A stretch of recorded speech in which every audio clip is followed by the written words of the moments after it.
Hello guys, आज हम इस वीडियो में रीड करेंगे हमारी एक और इंटरेस्टिंग स्टोरी का नाम है the rich man and his sons. मतलब हुआ एक अमीर आदमी और उसके बेटे। तो वीडियो को शुरू करते हैं और इस स्टोरी के अंदर काफ़ी अच्छे वर्ड मीनिंग आज आपको सीखने के लिए मिलेंगे। तो वीडियो को कंप्लीट देखिएगा, पसंद आए तो कमेंट जरूर कीजिएगा। तो शुरू करते हैं स्टोरी। वंस एक बार इन अ बस्लिंग टाउन, एक व्यस्त कस्बे में। टाउन होता है कस्बा, यानी कि जो विलेज से तो ऊपर होता है, गांव से थोड़ा ऊपर और शहर से नीचे, तो उसको बोलते हैं कस्बा यानी कि टाउन।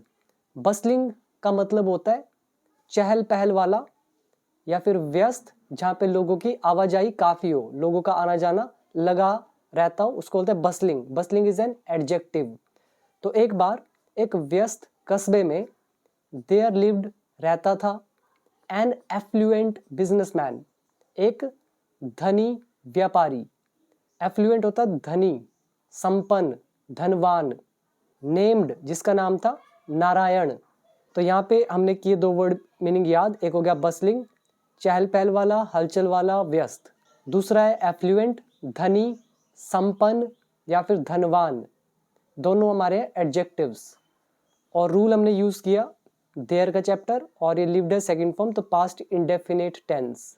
नेक्स्ट है he was survived by 3 sons, उसके 3 बेटे थे। यहाँ पे देखिए हमने यूज किया सर्वाइव्ड बाय। अच्छा है ये वर्ड मीनिंग, इसको आपको याद करना चाहिए, हमने पहले भी किया है। तो ये कब यूज करते हैं सर्वाइव्ड बाय? जैसे हम नॉर्मल इंग्लिश में बोलते हैं ही हैज 3 सन्स, उसके 3 बेटे हैं। तो इसी बात को हम सर्वाइव्ड बाय यूज करके भी बोल सकते हैं। So he was survived by 3 sons, मतलब उसके 3 बेटे थे। हु, जो, हु यहाँ पर है रिलेटिव प्रोनाउन, जो बता रहा है सन्स के बारे में। तो जो, शोड, जिन्होंने दिखाया, नो इंटरेस्ट मतलब कोई भी रुचि नहीं। तो जिन्होंने कोई रुचि नहीं दिखाई, कोई इंटरेस्ट नहीं दिखाया, इन किसमें? देयर फादर्स बिजनेस, अपने पिता के व्यापार में। अच्छे से समझ में आया यहाँ तक? तो यहाँ पे सिंपल है, एक सर्वाइव्ड बाय याद रख सकते हो, मतलब किसी के कितने बेटे बेटियां हैं ये बताने के लिए यूज कर सकते हो सर्वाइव्ड बाय। फिर हमने यहाँ पे हु रिलेटिव प्रोनाउन का यूज किया। नेक्स्ट है दे स्पेंट मनी लेविशली, उन्होंने खुले पैसे खर्च किए। यहाँ पे हमारी एक वर्ब है स्पेंड लेविशली, जिसका मतलब होता है खुले खर्च करना, और स्पेंड का second form spent, past indefinite tense. तो उन्होंने खुले पैसे खर्च किए मतलब बहुत ज़्यादा पैसे खर्च किए। एंड और वेस्टेड, बर्बाद किया, देयर टाइम, अपना समय, रोमिंग हेयर एंड देयर, इधर उधर घूमते हुए। रोम मतलब होता है घूमना, और कहाँ घूमते हुए? इन द स्ट्रीट्स, गलियों में। विद यूजलेस अर्चिन्स, जो ये यूजलेस मतलब बेकार, अर्चिन्स मतलब बच्चे, जो बेकार बच्चे हैं उनके साथ। अर्चिन्स अच्छा वर्ड है, इसको आपको याद करना चाहिए। इसका मतलब होता है क्या है?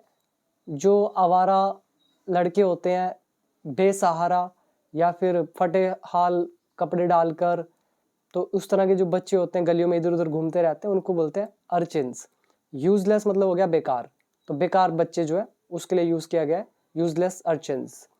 और रोम मतलब होता है घूमना, जैसे फोन में रोमिंग पड़ती है, कब पड़ती है? जब आप कहीं घूमने जाते हैं दूसरी स्टेट में। लेविशली मतलब आता है एकदम खुला, खुले तरीके से, मतलब बहुत ज़्यादा। और स्पेंड इज खर्च करना। यहाँ तक अच्छे से क्लियर हुआ? और टेंस इसमें है पास्ट इंडेफिनिट। इसके बाद नेक्स्ट, और आप में से अगर कोई चैनल पर न्यू है, अगर वो इंग्लिश सीखना चाहता है, क्योंकि मैं इंग्लिश ऑलरेडी पूरी सिखा चुका हूँ, उसके बाद हमने स्टोरी पढ़ना शुरू किया है। अगर सीखना है तो आप मेरा कोर्स ज्वाइन कर सकते हैं। 500 वीडियोज़ है, बिल्कुल स्टेप बाय स्टेप, जिसमें सब कुछ कवर किया गया है, बिल्कुल बेसिक टू एडवांस लेवल तक। तो इसके लिए आप become English champion app download कर सकते हैं, नीचे लिंक डिस्क्रिप्शन बॉक्स में, या प्ले स्टोर से आप डाउनलोड कर सकते हैं। बाकी डिटेल आपके सामने। तो अभी देखते हैं next paragraph. The father would worry, तो पिता चिंता करता या चिंता करता था। ये हमारा यूज्ड टू का लेसन है। वरी आ गया वर्ब की फर्स्ट फॉर्म, यूज्ड टू की जगह वुड लगा सकते हैं। तो पिता चिंता करता था अबाउट हिज रेकलेस चिल्ड्रन, उसके रेकलेस चिल्ड्रन के बारे में। अच्छा वर्ड है रेकलेस। क्या होता है रेकलेस? जो बिल्कुल लापरवाह हो, नेग्लिजेंट हो, उसको बोलते हैं रेकलेस। तो उनके बारे में सोचता रहता अपने लापरवाह बच्चों के बारे में। ही थॉट, उसने सोचा, दैट की ही हैड अर्नड, उसने कमाया है, ऑल द मनी, सारा पैसा, थ्रू हिज हार्ड वर्क, अपने हार्ड वर्क से, एंड लेबर, और मेहनत से। यहाँ पे आप देखो इसने यहाँ पे यूज़ किया हैड और यहाँ पे हमने लगा दिया अर्नड। हिंदी मैंने बोला कि उसने सोचा कि उसने कमाया है। कमाया है के हिसाब से होना चाहिए ही हैज़ अर्नड, लेकिन ये दैट से पहला सेंटेंस क्या है? पास्ट में, इसीलिए हमने इसका टेंस पास्ट में रखा है, लेकिन हिंदी प्रेजेंट में रहेगी। ये नरेशन का कॉन्सेप्ट होता है हमारा, ठीक है। तो उसने सोचा कि उसने सारा पैसा कमाया है अपने हार्डवर्क और लेबर से। लेबर मतलब भी मेहनत होता है, और हार्डवर्क इज कड़ी मेहनत। एंड और हिज चिल्ड्रन, और उसके जो बच्चे हैं, वुड स्पेंड, और उसके बच्चे खर्च कर देंगे। अब यहाँ पे ये जो वुड है, ये ऊपर वाले वुड की तरह नहीं है, ये वुड विल था। जैसे वो फ्यूचर में सोच के बोल रहा होगा चिल्ड्रन विल स्पेंड, कि वो खर्च कर देंगे, लेकिन ये इनडायरेक्ट नरेशन है, इसीलिए विल का क्या हो गया? वुड। तो वो खर्च देंगे इट, इससे मतलब पैसे को, विद इन नो टाइम, मतलब कुछ ही समय के अंदर। क्लियर हो गया यहाँ तक? और ये अगर ध्यान से देखो तो ये हमारा पास्ट प्लस वुड का लेसन। यहाँ पे आप करो वर्ड मीनिंग याद। देखो आपको पहले टेंस बता दूं, ही थॉट पास्ट इंडेफिनिट, फिर दैट लगाकर एक और सेंटेंस जोड़ दिया, फिर यहाँ पर हमने लिखा he had earned past perfect tense.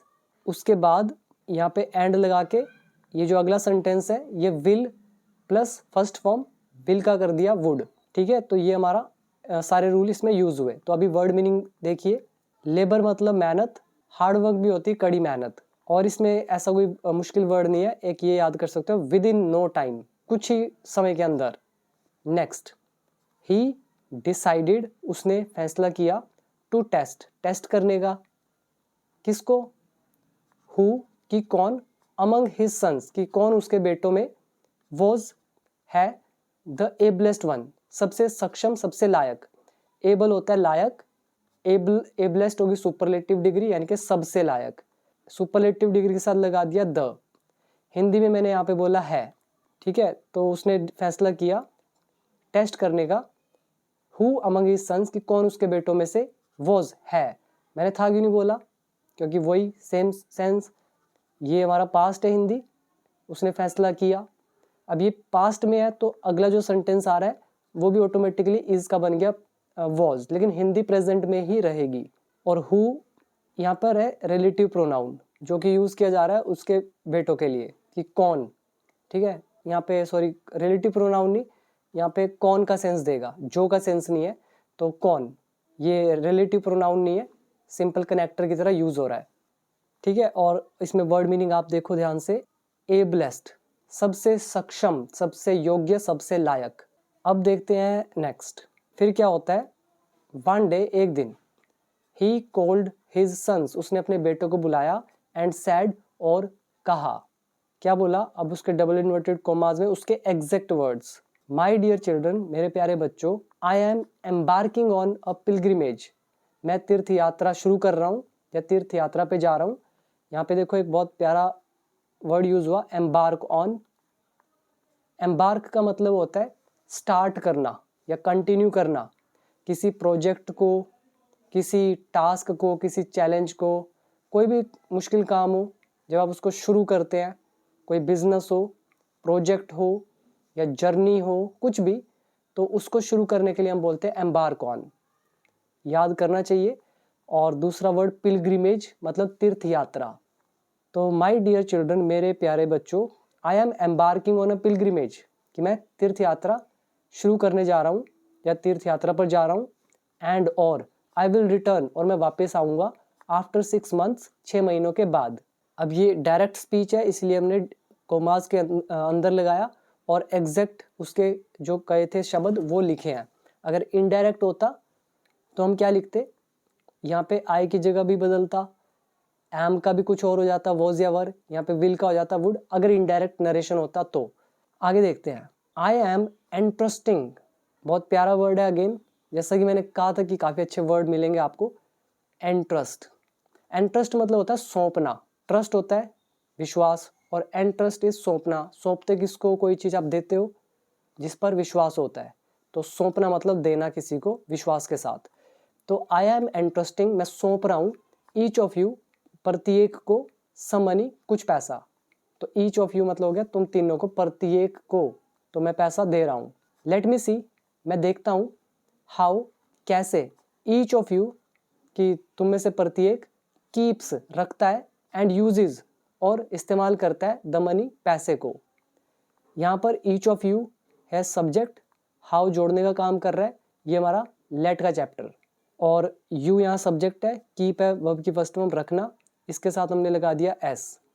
Sorry, अकेला यू सब्जेक्ट नहीं है, ईच ऑफ यू तो ये सब्जेक्ट है। ईच ऑफ यू मतलब तुम में से प्रत्येक, हर कोई। तो कीप्स रखता है, एंड यूजेस और इस्तेमाल करता है, यूज यहाँ पर वर्ब की फर्स्ट फॉर्म, एस लगा दिया, प्रेजेंट इंडेफिनिट टेंस। तो मैं देखता हूँ कि कैसे तुम में से प्रत्येक रखता है और इस्तेमाल करता है पैसे को, सो दैट ताकि, आई कैन डिसाइड, मैं डिसाइड कर सकूँ, हु कि कौन, अमंगस्ट यू तुम में से, इज है, कैपेबल मतलब सक्षम, तुम में से कौन कैपेबल है, तो ये देखने के लिए। और किस चीज़ का capable, capable of looking after मतलब देखभाल करने का, किसका, माई एंटायर वेल्थ मेरी पूरी संपत्ति का। तो ताकि मैं डिसाइड कर सकूं कि तुम में से कौन सक्षम है मेरी पूरी संपत्ति की देखभाल करने के लिए, ये मतलब हुआ पूरा। यहाँ पे वर्ड मीनिंग याद करें, लुक आफ्टर देखभाल करना, कैपेबल सक्षम होना यानी कि एबल होना लायक होना, एंटायर मतलब पूरा का पूरा, वेल्थ मतलब संपत्ति। और इसमें कोई मुश्किल वर्ड नहीं है। यहाँ पर एक हमने यूज़ किया अमंगस्ट, ये हमारी प्रेपोजिशन होती है, अमंग और अमंगस्ट, वो प्रेपोजिशन का वीडियोज़ है, वो आप देख लेना, 160 के आसपास वीडियोज़ है, 15 पार्ट मैंने दिए हुए हैं कोर्स के अंदर, तो सारी प्रेपोजिशन है लगभग 40-45 डिटेल में, ठीक है, देख लेना वीडियोज़, तो फ़र्क समझ में आ जाएगा कि अमंग कब यूज़ करते हैं, अमंगस्ट कब यूज़ करते हैं। इसके बाद फिर क्या होता है, देन फिर, ही बेस्टोड, बहुत प्यारा वर्ड है अगेन, बेस्टो का मतलब होता है प्रदान करना, देना, तो उसने प्रदान किया, 3 बैग्स ऑफ गोल्ड कॉइन्स, सोने के सिक्कों के 3 बैग उसने प्रदान किए मतलब दिए, किसको, टू हिज एल्डेस्ट सन अपने सबसे बड़े बेटे को। एल्डेस्ट सुपरलेटिव डिग्री है जो कि है सबसे बड़ा। 2 बैग्स और 2 प्रदान करे, टू किसको, द सेकेंड वन दूसरे वाले को, एंड और 1 बैग और 1 बैग दिया, टू हिज यंगेस्ट सन अपने सबसे युवा लड़के को मतलब सबसे छोटे लड़के को। Youngest is superlative degree, young, younger, youngest, तो सुपरलेटिव डिग्री। क्लियर, तो कोई चीज़ ट्रांसफ़र हो रही है इसीलिए हमने यूज़ किया टू का, उससे पहले जिसको ट्रांसफ़र हो रही है, तो ये चीज़ आपको पता होनी चाहिए, प्रेपोजिशन में देख लेना। तो यहाँ पर याद करें, बेस्टो इज प्रदान करना, एल्डेस्ट मतलब सबसे बड़ा, यंगेस्ट मतलब सबसे छोटा। देन फिर, बिजनेसमैन लेफ्ट, फिर ये जो बिजनेसमैन है ये निकल गया, फॉर द पिलग्रिमेज तीर्थ यात्रा के लिए। Next, after returning from there, वहाँ से लौटने के बाद, ही कॉल्ड उसने बुलाया, हिज 3 सन्स अपने 3 बेटों को, एंड आस्क्ड देम और उनसे पूछा, हाउ कैसे, कैसे, how they had spent the money कि उन्होंने पैसा कैसे खर्च किया। अब यहाँ पे मैं आपको नरेशन का कॉन्सेप्ट दिखाता हूँ, यहाँ पे देखना, they had spent the money ये लिखा हुआ है ना, अब ध्यान से देखना, आपको थोड़ा सा एक क्लियर पिक्चर मिलेगी। अब मैं बोलता हूँ, ही सैड उसने कहा, टू देम उनसे। अब ये ना, ये ही मैंने लिखा यहाँ पर, ये सारा मैंने हटा दिया, सीधा आस्क जो था इसका मैंने लिख दिया सैड टू, और ये देम है ये लिख दिया मैंने देम। फिर हम यहाँ पे लगाएंगे डबल इन्वर्टेड कॉमास, तो इसके फादर ने मतलब इनसे पूछा, क्या पूछा, हाउ कैसे, did you, how did you spend money तुमने पैसे कैसे खर्च किए। तो ये एग्जैक्ट ट्रांसलेशन होगी हमारी डायरेक्ट नरेशन, ठीक है। जिनको नरेशन नहीं आती उनको समझ में नहीं आएगा, अगेन मैं कह रहा हूँ, क्योंकि बहुत ज़रूरी होता है इंग्लिश को सीखना। तो जिसको नरेशन आती है वो अपना और अच्छा कर सकते हैं कॉन्सेप्ट्स को, ध्यान से देखना। ही सेड टू देम, उसने उनसे कहा, how did you spend money, तुमने पैसा कैसे खर्च किया, पास्ट इंडेफिनिट टेंस। अब हम ध्यान से अगर देखें, इनडायरेक्ट में ही का ही आएगा, सैड टू हमारा किस में बदलेगा। अब देखो ये क्वेश्चन पूछा जा रहा है WH फैमिली, तो सैड टू हमारा कन्वर्ट होता है आस्क में, और देम का देम ही रहेगा। ही आस्क्ड देम, उसने उनसे पूछा। अब ये जो WH वर्ड होता है ये हम सीधा यहाँ लगाते हैं, ये डबल इन्वर्टेड कॉमास हम हटा देते हैं। फिर ये टेंस कौन सा है, पास्ट इंडेफिनिट। पास्ट इंडेफिनिट कौन से टेंस में बदलता है, पास्ट परफेक्ट में। अब ये जो यू था, यू किस में बदल जाएगा, दे के अंदर, क्योंकि देम की बात हो रही है। ये यू किसके लिए यूज़ किया गया है, ये देम के लिए। अब देम तो अदर वर्ड है, हमें तो सब्जेक्ट चाहिए, दे होता है, तो दे हैड, और स्पेंड का थर्ड फॉर्म स्पेंट मनी। तो देखो he asked them how they had spent money, translation हो गया एग्जैक्ट। बिल्कुल सिंपल कॉन्सेप्ट है, बस आपको नहीं आते होंगे तो नहीं समझ में आएगा, बाकी जिसने सीखा है उसको तो ईजिली समझ में आ रहा होगा। अब आप देखो ट्रांसलेशन कैसे हो रखी है, आस्क्ड देम, उनसे पूछा, हाउ कैसे, they had spent the money. अब आप देख रहे हो हैड का यूज कैसे हो रहा है। अब इससे आसान मैं नहीं बता सकता हूँ, देखो जितना भी मैं पढ़ के दिखा रहा हूँ ना आपको, अगर मैं ब्रेक करने पे आऊँ और एक एक चीज अगर मैं आपको बताने लगूँ, कौन नाउन है, कौन एडवर्ब है, कौन एडजेक्टिव है, ठीक है, तो मैं एग्जैक्ट बता सकता हूँ, और ये तक बता सकता हूँ कि कहाँ पर कौन सा वर्ड क्यों आया है, और एग्जैक्ट रूल एक्सप्लेन कर सकता हूँ ब्रेक करके। तो ये पॉसिबल है जब आपको रूल्स आते हैं। रूल्स नहीं आते होंगे तो आप तुक्का लगा के थोड़ा समझने की कोशिश करोगे, फिर आप सोचोगे हाँ मुझे स्टोरी तो समझ में आ गई। स्टोरी समझना काफ़ी नहीं होता, because you are not here to listen to the stories but to learn English, है ना। तो इंग्लिश सीखने के लिए आए हो तो आपको ये ब्रेक करना आना चाहिए हर चीज़ को। चलो वो तो आप देखेंगे, आगे देखते हैं। दी एल्डेस्ट सन सैड, सबसे बड़े लड़के ने कहा। अब देखो यहाँ पर एग्जैक्ट वर्ड है उसके, ये है डायरेक्ट नरेशन। तो उसने कहा, फादर पिताजी, आई हैव सेफ गार्डेड, मैंने सुरक्षा की है, ईच कॉइन, प्रत्येक सिक्के की, यू गेव मी, जो आपने मुझे दिया। ये उसके थे एग्जैक्ट वर्ड। आप चाहो तो इसको भी इनडायरेक्ट में ट्रांसलेट कर सकते थे। The eldest son said to his father that, या सैड टू बदल जाएगा told his father that he had safeguarded. तो यहाँ पे हम लगाए थे ही हैड सेफ गार्डेड, अगर इनडायरेक्ट में ले जाते तो यहाँ पे अब आप करो याद वर्ड सेफ गार्ड, मतलब सुरक्षा करना, और टेंस है प्रेजेंट परफेक्ट टेंस, और यहाँ पे यू गेव मी, और यहाँ पे चाहो तो विच रिलेटिव प्रोनाउन भी आप लगा सकते थे, मतलब कौन कौन से, विच जो, यू गेव मी आपने मुझे दिए। फिर क्या होता है, आई have not spent anything at all, मैंने कुछ भी खर्च नहीं किया है, एट ऑल मतलब बिल्कुल भी, तो मैंने बिल्कुल भी कुछ भी खर्च नहीं किया है, प्रेजेंट परफेक्ट टेंस। इंस्टेड बल्कि या इसके बजाय, आई हैव केप्ट द मनी, मैंने पैसे को रखा है, कीप इज रखना, कीप का थर्ड फॉर्म केप्ट, मैंने पैसे को रखा है, इन माई चेस्ट, अपनी छाती में। अब आप सोचो कि आप अपनी छाती में पैसे को रखेंगे, नहीं ना। तो क्या होता है चेस्ट का मतलब, ये अच्छा वर्ड है जिसका मतलब होता है तिजोरी या अलमारी, ठीक है। ये जो अलमारी अभी देख रहे हो आप इमेज के अंदर ऊपर, ऐसी ऐसी तिजोरियाँ जो होती है ना खजाने वाली, उनको चेस्ट कहा जाता है। तो याद रखना, छाती नहीं होता, खजाने का जिसमें रखते हैं उसको बोलते हैं तिजोरी को या अलमारी को। यहाँ तक क्लियर हो गया। यहाँ पर हमने एक यूज़ किया इंस्टेड वाले लेसन का, और टेंस कौन सा है, प्रेजेंट परफेक्ट, दोनों में I have not spent, I have kept the money, दोनों है प्रेजेंट इंडेफिनिट। फिर क्या हुआ, I wanted to buy many things, मैं काफ़ी चीज़ें खरीदना चाहता था, वॉन्टेड टू का लेसन, बट लेकिन, फॉर सेविंग द मनी, लेकिन पैसे को सेव करने के लिए, सुरक्षित रखने के लिए, आई डिड नॉट, मैंने नहीं खरीदी, ठीक है। मैं खरीदना चाहता था बहुत सारी चीज़ें, बट लेकिन, फॉर सेविंग द मनी, पैसे को सेव करने के लिए, आई डिड नॉट, यानी कि आई डिड नॉट बाय। अब यहाँ बाय लिखने की जरूरत नहीं है क्योंकि यहाँ ऊपर बाय की बात हुई है, तो आई डिड नॉट के आगे बाय की ही बात होगी, तो इसलिए मैंने नहीं खरीदा। Next, the second sun sad, दूसरे बेटे ने कहा। अब उसके भी एग्जैक्ट वर्ड है यहाँ से नीचे तक। इसने कहा, फादर पिताजी, I enjoyed with the money, मतलब मैंने एंजॉय किया पैसे के साथ। कौन सा पैसा, यू गेव मी, जो आपने मुझे दिया। I have bought many clothes, मैंने बहुत सारे कपड़े खरीदे हैं, फॉर माई सेल्फ, खुद के लिए। I also spent some money, मैंने साथ में कुछ पैसा खर्च किया है, ऑन ईटिंग गुड फूड, अच्छा खाना खाने में। I have not a single penny left, मतलब अभी मेरे पास एक चवन्नी भी नहीं बची है या एक पैसा भी नहीं बचा है विद मी। यहाँ पर देखो पोजेशन का लेसन है, आई have not a single penny left, मतलब मेरे पास एक सिक्का भी नहीं बचा है। ठीक है, तो यहाँ पे अब आप करो वर्ड मीनिंग याद।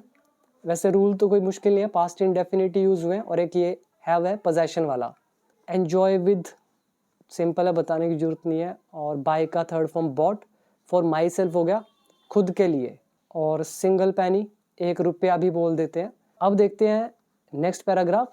देन फिर द थर्ड सन सैड, फिर तीसरे बेटे ने कहा, गिविंग देते हुए, 3 bags 3 bags, brimming with gold coins, gold coins से लबालब भरे हुए।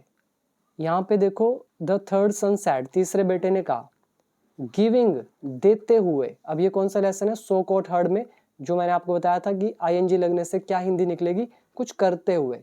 लेकिन ये पोजीशन देखना पड़ता है कि कहाँ पे लगा हुआ है, उसके हिसाब से निकलता है सेंस कि करते हुए है या फिर करना। क्योंकि करना की सेंस मतलब देना या करना, जाना, इनके लिए भी हम ऐसे से आईएनजी लगा के वर्ड यूज करते हैं, तो लोकेशन मैटर करती है। तो यहाँ पर इसका मतलब है देते हुए। तो तीसरे बेटे ने कहा देते हुए 3 बैग्स, और कौन से बैग्स, यहाँ पे देखो वर्ड है ब्रिमिंग विद। ब्रिमिंग विद मतलब होता है लबालब भरे हुए, खचाखच भरे हुए। किससे भरे हुए, गोल्ड के सिक्कों से।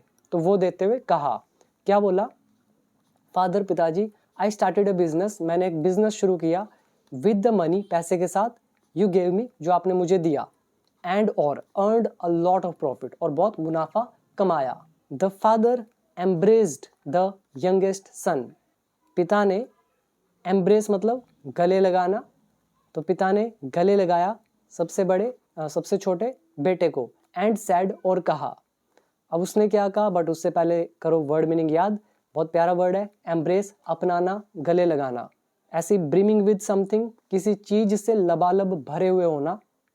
तो दोनों अच्छे वर्ड है, याद कर सकते हो।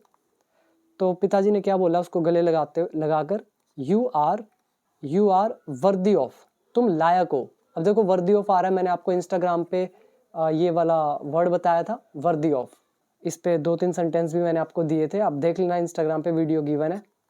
और इंस्टाग्राम का नाम है बिकम इंग्लिश चैम्पियन, यहाँ पे लिख देता हूँ, बिकम इंग्लिश चैम्पियन, और @ लगा लेना, और इनमें कोई गैप नहीं है बीच में, इकट्ठा लिखोगे आ जाएगा, तो वहाँ पे देख लेना वीडियोस। तो यू आर वर्दी ऑफ, तुम लायक हो, किसके लायक हो, टेकिंग द रिस्पॉन्सिबिलिटी, जिम्मेदारी लेने के। कौन सी जिम्मेदारी, फॉर माई वेल्थ, मेरे संपत्ति की। ठीक है, the rich man was happy, rich man खुश था, एट लीस्ट कम से कम, he had 1 son, at least उसका एक बेटा था, हु जो, कुड टेक प्रॉपर केयर, जो सही ख्याल रख सकता था। यहाँ पे कुड, उसके बाद टेक वर्ब की फर्स्ट फॉर्म, ये हमारा जो कुड के हमने 4 यूजेस किए थे। पहला यूज क्या था, पास्ट एबिलिटी, तो वही यहाँ पर ये यूज हुआ। और who is relative pronoun use किया गया सन के लिए। और हैड यहाँ पे पोजेशन का लेसन है, ही है सब्जेक्ट, ही हैड 1 सन, उसका एक बेटा था। कौन बेटा, हु जो, कुड टेक केयर जो परवाह कर सकता था, यानी कि देखभाल कर सकता था, प्रॉपर मतलब सही, किसकी, ऑफ हिज वेल्थ, उसकी संपत्ति की। He said to his sons, उसने अपने बेटों से कहा, one should always utilize the money, one मतलब एक व्यक्ति की बात है, एक व्यक्ति को हमेशा, यूटिलाइज मतलब यूज करना चाहिए, इस्तेमाल करना चाहिए या उपयोग करना चाहिए पैसे को। और कौन सा पैसा, ही हैज जो उसके पास है, इन अ प्रॉपर वे, सही तरीके से। अब यहाँ पर जो मनी है इसके आगे आप यहाँ पर ये भी लिख सकते हो, विच रिलेटिव प्रोनाउन जो यूज किया गया मनी के लिए, कौन सा पैसा, विच जो, ही हैज उसके पास है, इन अ प्रॉपर वे, सही तरीके से। मतलब हो गया एक व्यक्ति को हमेशा उपयोग करना चाहिए पैसा जो उसके पास है, इन अ प्रॉपर वे, सही तरीके से। क्लियर, मॉरल क्या निकला, यूज मनी प्रॉपरली, पैसे को सही से उपयोग करो।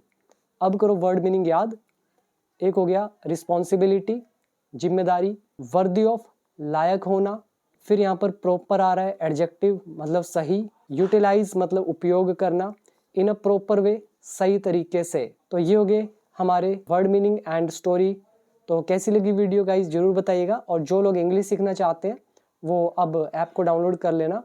ऐप का नाम बिकम इंग्लिश चैंपियन, और लिंक नीचे आपको मिलेगा डिस्क्रिप्शन बॉक्स में, आप प्ले स्टोर से डाउनलोड कर सकते हैं। तो अभी दीजिए इजाज़त, मिलते हैं एक और इंटरेस्टिंग स्टोरी के साथ, और तब तक के लिए थैंक यू सो मच।